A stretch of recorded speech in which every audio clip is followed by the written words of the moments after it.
పౌలు శీలలు ఏమండి వాళ్ళందరినీ చెరసాల్లో వేస్తే ఆ రాత్రి వాళ్ళు కూర్చొని దేవుని స్తుతిస్తా ఉన్నారు. ఎందుకంటే వాళ్ళు తీసుకున్న రక్షణ అన్యుల మధ్యలో ఉన్నా, అపజయాల మధ్యలో ఉన్నా, బస్సులో ఉన్నా, కారులో ఉన్నా, పనులతో ఉన్నా, ఎక్కడున్నా ఆనందాన్ని మిస్ అవ్వరు కదా, ఆ సంతోషాన్ని మర్చిపోరు కదా.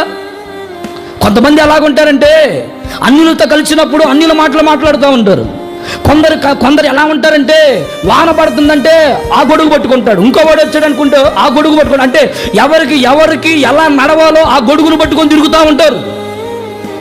ఇక్కడ ఈ చెరసాల్లో వేయబడినటువంటి దైవజనులు అలాంటి వాళ్ళు కాదు. వీళ్ళు ఎలాంటి వాళ్ళు తెలుసా? దేవుని ద్వారా రక్షణ పొంది ఆ రక్షణను కాపాడుకుంటూ ఎన్ని శ్రమలైనా, ఎన్ని శోధనలైనా, ఎన్ని అవమానాలైనా, ఎన్ని నిట్టూర్పులైనా, ఎన్ని స్థితిగతులే వాళ్ళ పరిస్థితులను మార్చివేస్తున్నా వాళ్ళు తీసుకున్న రక్షణను పోగొట్టకుండా కడ వరకు కాపాడుకోవడానికి సంసిద్ధ మనస్సు కలిగి